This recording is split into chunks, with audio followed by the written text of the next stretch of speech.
listening to Resist and Restore, a podcast from the Circle of Hope Pastors, where we are extending the table of our dialogue. I'm Jonny Rashid. I'm Rachel Sensenig. I'm Julie Hoke. And I'm Ben White. I'm pretty excited about this idea. This is our second podcast, and I think people really got the heart of the love that we're trying to share on the internet, right? Yes, it's fun to talk to each other, especially in person here.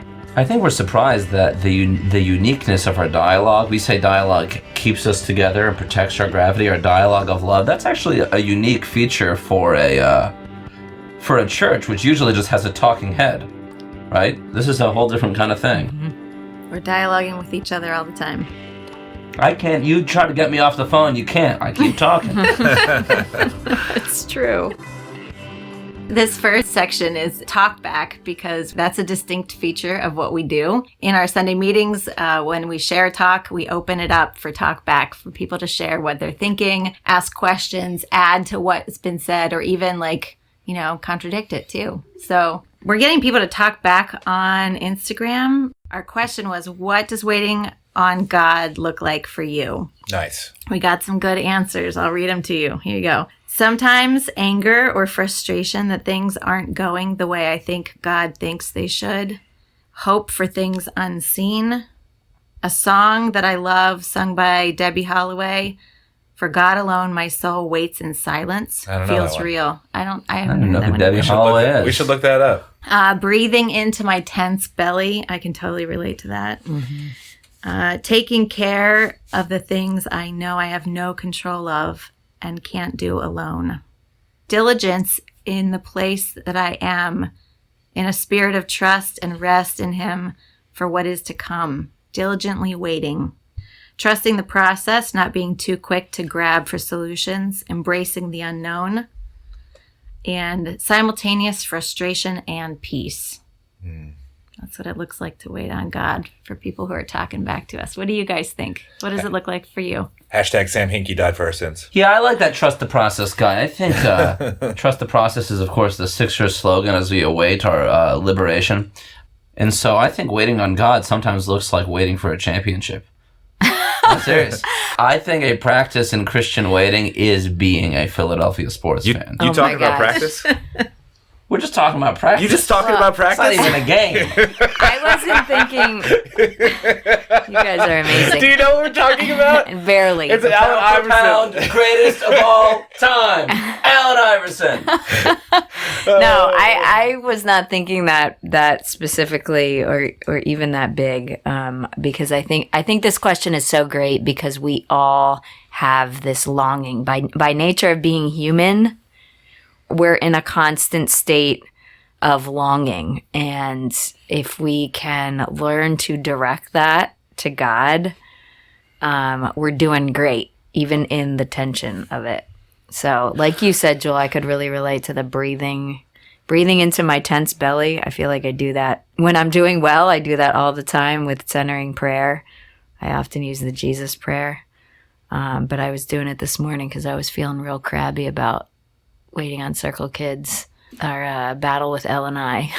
For our play school Circle Kids that we're hoping finally gets going, right? Right. The city bureaucracy teaches you to wait, too. That's a good way to wait as well. Yes. Wait in city bureaucracy. It'll really teach you patience. NBA, city bureaucracy. That's what we've got so far. You said the Jesus prayer. That's Jesus Christ, Son of God, have mercy on me, a sinner. Mm-hmm. I use that a lot, too. I like what you're saying, Rachel, about the paying attention to the tension. That's essentially what waiting really is. Bringing that discomfort to God is what a Christian is doing, and a lot of the people that responded to this sounded like they were relating to God in their waiting. Oh no, because the question was like, what? How do you wait with God? Right? God was implied in the question. But of course, other people are impatient, and maybe they're waiting for a Sixers championship, or everyone's waiting at L&I. But That's true. But yeah, bringing some consciousness to the wait, and especially the consciousness directed to God, it transforms it in a way that is kind of mysterious. Like it actually doesn't change anything. Like it changes me. Sometimes there's a miracle, sometimes there isn't, but there's this weird power in just paying attention and naming it and calling it out.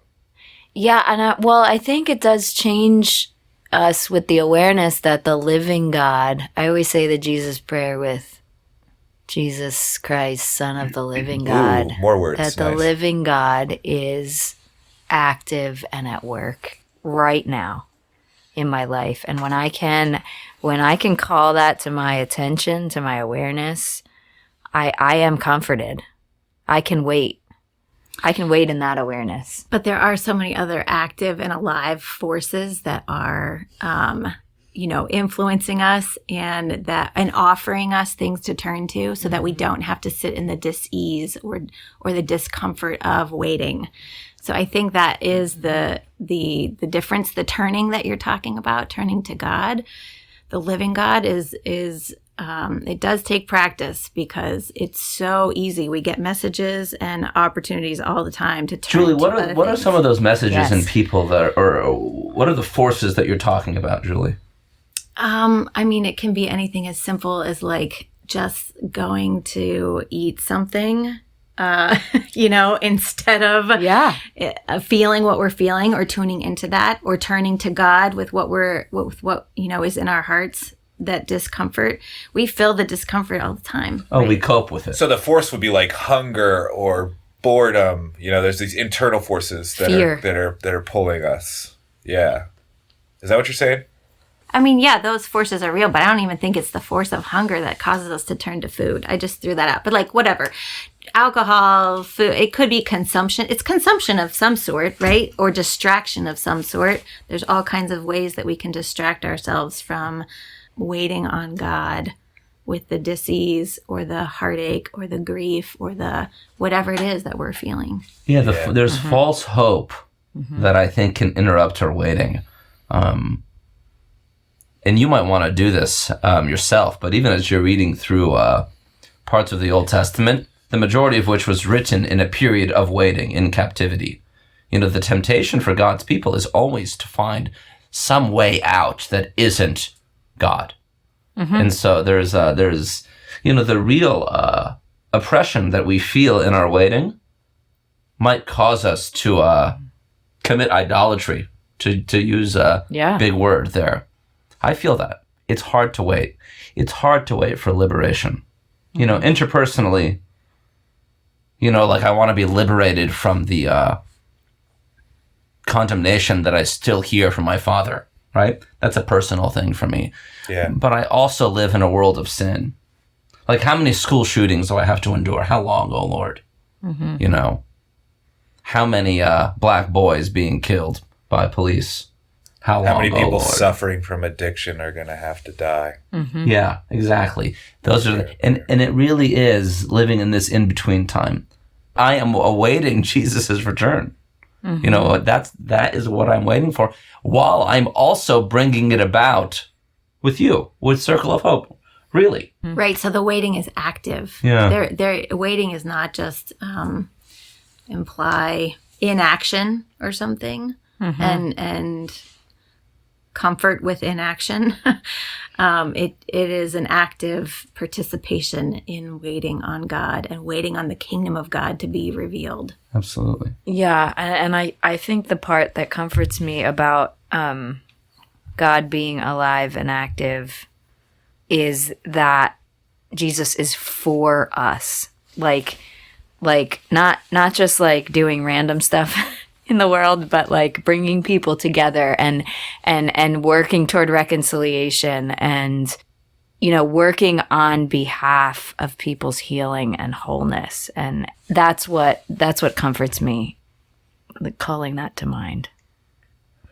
Yeah, I'm still thinking about these false hopes. Is that what you called them, Johnny? Sure. But like, this kind of cycle that we get on of hope, and then, we could just get gratification. Like what we're really settling into is the wait. Waiting with God is making peace with the waiting, because like, yes, we have this ultimate hope of salvation and liberation, but practically we have no idea about it. A lot of Christians actually kind of tune in and try to figure out when it's going to happen, because they want to dissolve that discomfort. They want to know that when and how and exactly what's going on with Jesus coming back to make things right. And I understand that desire, but I think the better way, or it seems to be the, I don't like the word better, whatever better word there is for better, this Jesus way is making peace with that tension and that waiting. And Wholer, fuller, more complete, more perfect. there's a new and different kind of freedom that comes before the ultimate freedom when you are unbound from this expectation of gratification like tomorrow or even like in 10 years. If it's like you're working with this hope that's so big that everything else that you might get is kind of incidental. It's good and we can receive it and enjoy it, but we know it's not our big hope. Right. So we hold those two things together. Like my big hope won't be fully realized. And there's a million little things I can do right now to actually move toward that. Like somebody in my cell needs car fare to get to our meeting tonight. That's something I can work towards fulfilling or satisfying in this moment, even as I wait on the big stuff. Yeah, we're participating in the big hope. Like, this is kind of silly, but like if her getting car fare somehow becomes the big hope for today, which I think it could become that. Like we kind of get run around by this problem that we're having. And like, if we can solve the problem, it feels good to be useful, or like the cell meeting happens and, the world is saved. In doing like good Jesus-y stuff like this, those smaller things to become accidentally the big thing. And it's what Jesus talks about in John 6, right? After he feeds the 5,000, he says, don't follow me just to get food. Don't follow the signs. Follow Jesus, right? So the stopgap that that could possibly express the provision of God doesn't replace God's ultimate liberation. And so there's nothing wrong, I think, with not piling on the suffering as much as you can in order to wait as wholly as you can. Does that make sense? Mm-hmm. And so there are measures that we can take, I think, that are kind of shadows of what's to come and that we express as a church. Holding on to those like they'll be our liberation causes us problems. The verse that got the whole conversation started on Instagram was from Isaiah. They that wait upon the Lord will renew their strength. They can run and not grow weary and walk and not faint. I think the idea is like we keep moving. Yeah, totally. Mm-hmm. And this is how we keep moving in this broken world, in the face of opposition and oppression and all of that. We keep moving with God in love to reveal God's kingdom now, but we don't grow weary in the fact that it's not fully realized because it doesn't rest on us. Totally. We're not fully responsible. God is doing this thing. We're waiting on God to be who God is and do what God does. We're just participating. And as some people mentioned in their responses on Instagram, that comes with frustration. I don't know. I think we're sounding a little bit blissed out right now. Like, like this is like so freaking easy, just like wait for God, guys. Like most of the time it's like, I feel like I'm running out. My muscles are giving out. Like that's what this Isaiah passage is about. It's like, it's for the desperate person who's about to lose their hope, who's about to faint. Yeah. Yeah. No, I feel that desperation all the time because we're always trying to do impossible things. Totally. That's our whole thing. Totally. Yeah. Like, for example, my waiting on God this past week, there's a lot of things that were going on that I was feeling this desperation. One of which is my daughter's classmate died. My goodness. And just the sorrow and grief that these children bear and are working through, like I was feeling the weight of that. And I went swimming. And it sounds so weird, but it's like I didn't have all the words to pray. I didn't even I felt so small in comparison to, again, the problems that our children face and the suffering that they bear. And my response was to go be submerged in the water. I was trying to... Where did you go swimming? At the Croc Center. Oh, okay. I was like, it's kind of cold.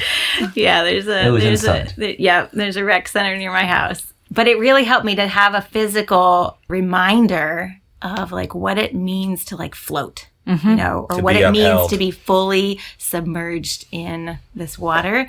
That sensory experience helped me to wait on God. Yeah, just feel all the things I was feeling, carry what I'm carrying, but realize I can still be held up. There's still this grace of God at work in the world, even in the midst of such deep sorrow. Yes. That's awesome. So good. Can I read you guys a poem that we read in my cell yesterday about this? Somebody gave me this poem when I became a pastor, and I go back to it. It's called First Lesson. Lie back, daughter. Let your head be tipped back in the cup of my hand. Gently, and I will hold you. Spread your arms wide. Lie out on the stream and look high at the gulls. A dead man's float is face down. You will dive and swim soon enough where this tidewater ebbs to the sea. Daughter, believe me, when you tire on the long thrash to your island, lie up and survive. As you float now, where I held you and let go, remember when fear cramps your heart what I told you. Lie gently and wide to the light year stars, lie back and the sea will hold you. Oh, that is so good, Rachel. I know. Who wrote that? Philip Booth. Philip Booth. Does he have like books of poetry that I need to buy? I don't even know. I'm going to. I know, you are a poet, Ben. Oh, I love that so much. Yes. It's in the front of my journal because I need to float in God's love every day.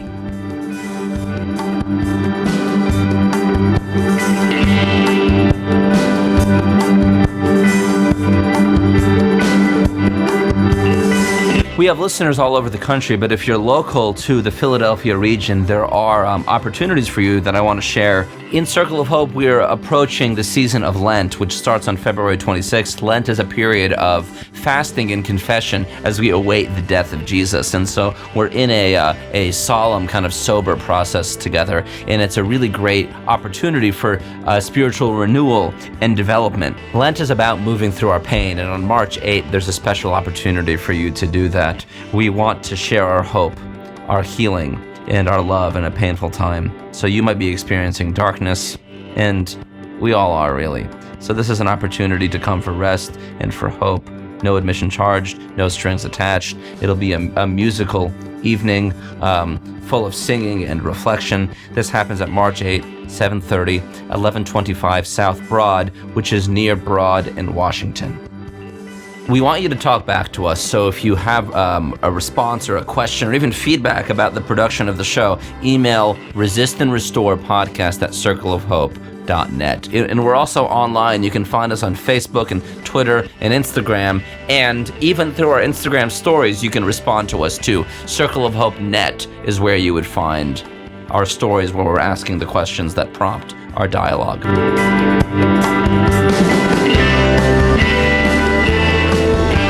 So our next section is called What's in the Air, because we want to talk about things that we're bumping into every day that are just kind of out there in the culture that everybody's experiencing, or lots of people we know.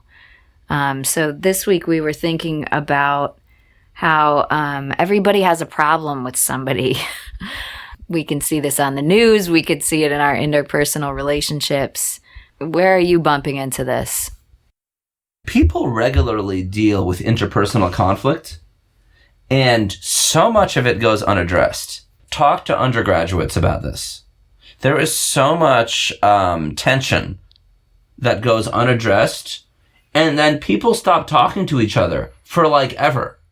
You know, they just decide that's the end of the relationship. I can't go there. I can't do it. Mm-hmm. You know, we hold grudges and we end up being resentful. The way of Jesus, that's really what's in the air. Yeah, cutoffs.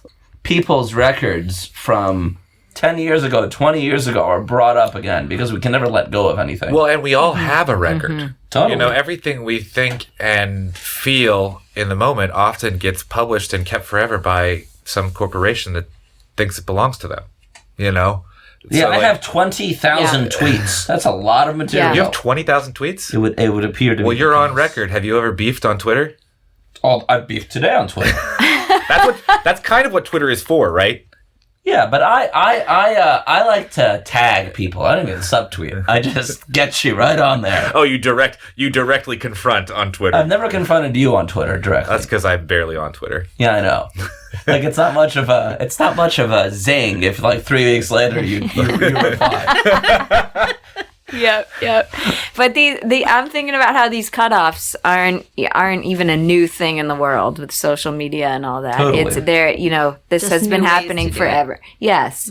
That I live on a block in Philly with a lot of older folks, and I love that. But I'm often finding out about so and so doesn't talk to so and so anymore because 30 years ago this thing happened in their family, and now there's this breach, there's this distance, and I think a lot of us can see that in our extended families too. Yeah, what do you think people are getting when they do the cutoff? The cutoff is actually like a technical term from family systems theory, right? It's a psychological term. That you're really an effective cutoff is like someone when you've really severed a relationship and there's really not any communication at all between people. And especially in families, this happens all the time, and it can even be like kind of a generational pattern of this is how we deal with our problems. Maybe sometimes people make up, but it does often take a long time, right? And I think the idea is like it's kind of a self-protection mechanism, like Is that what they're getting? I think so. I think it there's some power in it, especially if you've been wronged. You have to take action, and it's self-protection. I've been hurt by this person. I'm not going to let them do that again. Not gonna let them hurt me. That actually seems more like I can have a lot more empathy for this kind of emotional defense mechanism than this kind of culture of, cutting people off because of their like lack of correspondence with what I think, because we are kind of putting ourselves on the record all the time. And it's like, oh, you can't be friends with that person. You can't be friends with that person's friends. Jesus, by the end of Matthew 18, and maybe you want to rush to the end of Matthew 18 with the person who's wronged you. We were talking earlier about cutoffs, and Jesus essentially gives you an opportunity to cut someone off by the end of it, 1-to-1, then it's 3 of us in a room, and then it's the whole church or the container that we have for you to talk in, and then by the end of it, you might need to be cast out. Rushing to the shunning and rushing to the cutting off isn't necessarily what Jesus is advocating here, but also at the end of the passage, a former tax collector is telling us, go and treat them like a tax collector. That's Matthew. So Matthew's writing this. Yeah. And so there is some mystery at the end of it. And so even the rule of community that Jesus is writing here isn't too legalistic or didactic or official. It's illustrative. It's invitational. It's an example. That's what we're working on. Sometimes we really want the legalism, though. I think like as humankind, and or maybe even as Circle of Hope. Like I think if there's anything we're legalistic about, it might be Matthew 18. Because it's such a hard thing to do to like tell the person you've got 72 hours, like kind of be that kind of harsh vibe, And so like, no, you got to do reconciliation. This is the heart of the gospel. We have to do it. And I'm sorry, I might have instigated reconciliation in like 19 ham-handed ways, but it's because we got to push against the grain, because this power to isolate and to cut people off and to judge them out is so strong that we have to push really hard against that if we're actually going to be a forgiving, reconciling community. Yeah. And it might be even harder to keep our hearts open to the person who has hurt us. And yeah, I think we face that a lot in community. And I see people bravely doing that. And I often pray, like, Lord, give us more love. We need more love to know that we're okay in you, to keep our hearts open to the people who not just annoy us, but like actually hurt us. That's the hard thing. But I think that's how community gets formed and strengthened. I appreciate the intensity that we have about Matthew 18 and reconciliation. We do it in the context of a community, though. We have a proverb that says when we talk about accountability, we're talking about mutually helping one another fulfill what we have already agreed to be or do. So all of this is happening, and it's also in Matthew 18, is happening in a community of people that have a common agreement. Extrapolating this much further is a challenge, even within the body of Christ at large, or even extending beyond that. We're doing this according to our agreements. The risk with the insistence upon Matthew 18, and the New Testament talks about this too, but is a license to sin, because it is your obligation to confront me about my sin. And so you could live in a pattern of confusion about the harm you're causing because you live in a community that's going to correct you anyway, you know? And so some conscientiousness is important and can be undone by the expectation that I'm not going to be aware about the harm that I'm causing. I'm just going to allow my community to inform me about it. Yeah, if you don't take responsibility, like this communal ethic does not absolve people of their personal responsibility to love. Absolutely. Effectively. Yes. And to be aware of how their basic internal organization might be inherently damaging to the people that they're reacting to. If we have one law, it's the law of Christ. It's the law of love. That is the umbrella law that we have. Mm-hmm. Under that law, we are trusting that we are all being renewed. Yeah. And healthy dialogue is a part of that process where as we work it out with each other, we are helping one another become more truly who we are meant to be. It's real easy to have a problem with somebody. I think we're always trying to work out essentially how not to lie to each other. How not to lie to each other. Yeah. Yeah, I think it's so easy to either avoid the conflict by pretending it's not there, kind of lying to ourselves or to other people, but then still having it, holding on to it, resentment, cutoffs. This distance, that puts distance between people. Mm-hmm. Do you think you have to work out every conflict you have? I mean, is there any room just to let it go, to forgive the person and then just take the hit and then move on? Isn't that working it out? Yeah, I don't think it's a conflict necessarily right away. It's a conflict if you go and talk to someone about it. Now you've put that poison in the world, and now it is a conflict. People, I think venting is very rarely helpful. Yeah. Especially for like building Christian community. Yeah, because you're not actually like, if you say you're letting it go, which really, like, this is what Julie's saying, like, we're not lying to each other. It's like, you're saying I let it go, but I went and told 3 people about how bad I feel about you. That's not letting it go. It's just it's you having a conflict by yourself and pretending like the other person doesn't matter and kind of erasing them and not even giving them a chance to be their best selves in Christ because they don't get a chance to ask for forgiveness or they don't get a chance to explain themselves, and you just get to have your own personal narrative and essentially destroy them and community. What do you do, Ben, when somebody vents to you about another person? I think people often expect me to keep their secret or something, but I'm often kind of harsh about it. Not you. No, I resent that. I'm very gentle when it comes to pastoral care. Well, what do you say to that person? But in this moment, like I say, okay, clock's ticking. You got 72 hours to go and talk to this person about that because now you put that on me.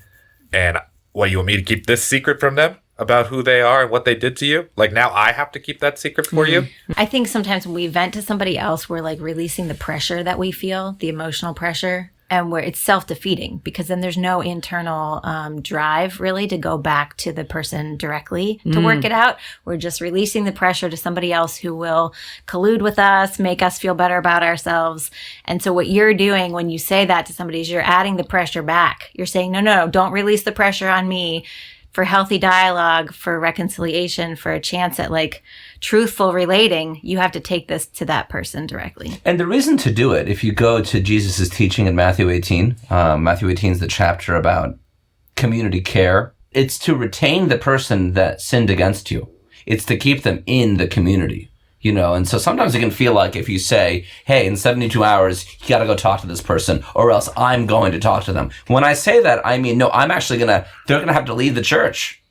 They did say that we can't have unreconciliation in the body. And if there's a sinner going around hurting people, we actually have to care for them, retain them, reconcile with them. That's the idea. Right. Restoration, reparation is what we're going for. You know, not just kind of laying down and taking it, right? We're actually building a community together. And this tightens the bonds of our intimacy when we actually work this out. Totally. I would see it as a big failure of our love if we can't keep that person and work it out. So Matthew 18, you're talking about it, but I think we should probably just read this section, Matthew 18, 15 through 20. This is the New International Version. If your brother or sister sins, go and point out their fault, just between the two of you. If they listen to you, you have won them over. But if they will not listen, take 1 or 2 others along, so that every matter may be established by the testimony of 2 or 3 witnesses. That's a quote from the Old Testament. If they still refuse to listen, tell it to the church. And if they refuse to listen even to the church, like the whole body, treat them as if you would a pagan or a tax collector. Truly, I tell you, whatever you bind on earth will be bound in heaven, and whatever you loose on earth will be loosed in heaven. Again, truly I tell you that if 2 of you on earth agree about anything they ask for, it will be done for them by my Father in heaven. For where 2 or 3 gather in my name, there am I with them. I like how it ends in power. Yeah. It's like, if you actually can bind yourself to one another or actually be really connected, it's like you're going to make the world the kind of place that Jesus wants it to be, and you're going to have power to establish things that are kind of unreal, you know? Totally. The key to that passage is right there in that last phrase. I am with you. So Jesus, in the middle of all of our conflicts, I just picture his arms spread on the cross. He's literally doing this work of reconciliation. We're invited to just get in that flow. It's not that simple. We often have to apologize. We have to be conscious of our own stuff that we're bringing. Humbly, build the bridge to our neighbor, often the person who offended us. We've done this before, right, Rachel? Yes, we have. We're really good at pissing each other off. We're both so intense. So intense. And usually in the moment, we know exactly what is right. Like, specifically. And surprisingly, it's not always this exact same thing. Yep. You're right, Ben. But so much joy, too, man. Nobody gives me so much joy as you sometimes. Even today, dancing around, clapping.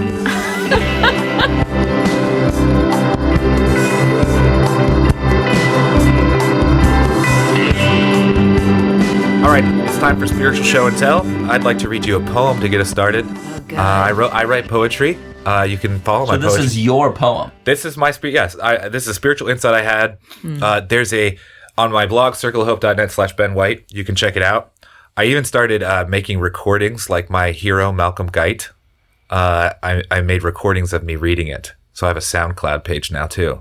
circleofhope.net/Ben White. I really also like this picture that kind of inspired this poem, which is a picture of George MacDonald with his eyes burning out. He's your other homie. I made this picture on there. I made that. That's me. Yeah. So you literally burned Ben, it? you are an artist. Wait, that's your real legit fire? It's real legit fire, yeah. It's a photograph. You burned a picture of George MacDonald. I mean, it was like a printout off my printer. Okay, fine. Yeah. This is Darkness of Blackness, which is a George MacDonald phrase that he uses in multiple occasions. Darkness of Blackness, a Friday sonnet for George MacDonald. When darkness burns a hole in all our views, and knowledge ash-curled edges seed dismay, can we know anything we know we knew? Will you show us all and call this today?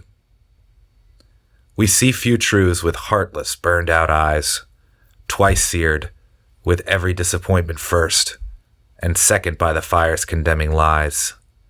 These leave us twice blind, with nothing but thirst, to guide us stumbling on dark wisdom's feet. We're senselessly grasping all with death's grip, our sockets sooted, our hearts incomplete, mistakenly naming as oceans each drip. Dawn bright, O dayspring, name this as night. Shine on and show us our shadowy sight. Ooh, I love it, Ben. I have to follow up with something that my friend Jill made for us this week. Oh, sweet. She made us this beautiful piece of art, visual art, in the fraktur style. Fraktur. Fraktur. That verse from John, isn't it? The light shines in the darkness, and the darkness has not overcome it. And I love that verse for our whole circle of hope. I feel like it says a lot about our hope right there. But my friend Jill, I think, is really, I want to shout out to her right now. She made the art because she felt like God gave it to her when she was sitting in a church meeting in Kansas. This is months ago. She knew she was going to retire and she didn't know what she was going to do next. And God essentially said, I'm going to be with you. I'm going to keep leading you and guiding you. And here's one thing you should look into, like learning to make fraktur. And she thought, this is so random, God, why would you give me this totally random thing? But she came to Philadelphia and she learned this style and she made this gift for us. So it speaks to me that like God is going to keep leading us in every season of our life, giving us important work to do that to bless others. Yeah. We should put the pictures on our, whatever we can online so people can see it if they're listening to this podcast. We'll put the pictures up. Yes. Good idea. Yes. My show and tell is pretty simple. Since we recorded the last episode, I bought Henri Nouwen's Life of the Beloved. I had never read it, although I've heard people talk about it around Circle of Hope for years. And I read it, and literally like 2 days after, I was talking to someone at our Sunday meeting, and I was like, I just had this clear sense. I wanted to say, you are the beloved of God. And my friend said, thank you. And I was like, no, really, you are. And I ran up to my office and I got the book and I was like, I want to give this to you.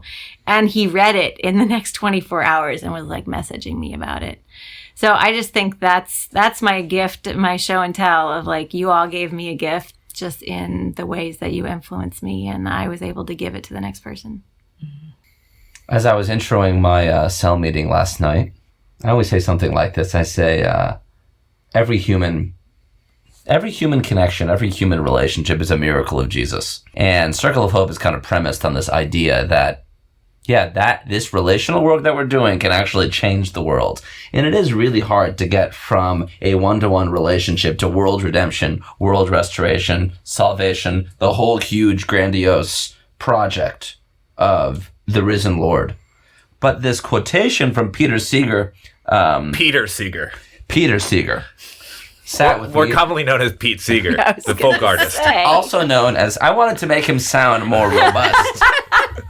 You know what I mean? Peter Seeger, he says this: if there's a world in 100 years, it's going to be saved by tens of millions of little things. The powers that be can break up any big thing they want. They can corrupt it or co-opt it from the inside, or they can attack it from the outside. But what are they going to do about 10 million little things? They break up 2 of them, and 3 more like them spring up. And I really like that hope and that the beauty of the idea that a lot of little things can really amount to something great. And so that's what nourished me, because I think Circle of Hope, it really is like a lot of little things. Well, and even like you're talking about the cell, which is a small group of people that could kind of just, it's designed to break up, and essentially to multiply. But it's also designed to, however big Circle of Hope is, but if it got blown up, some cells would survive because they're just these communities that are all over the region. And it's a subversive thing. I like how Pete Seeger's bringing that out. Pete, these lots of little things are, the darkness won't overcome them, even though the darkness feels so great sometimes. Yeah.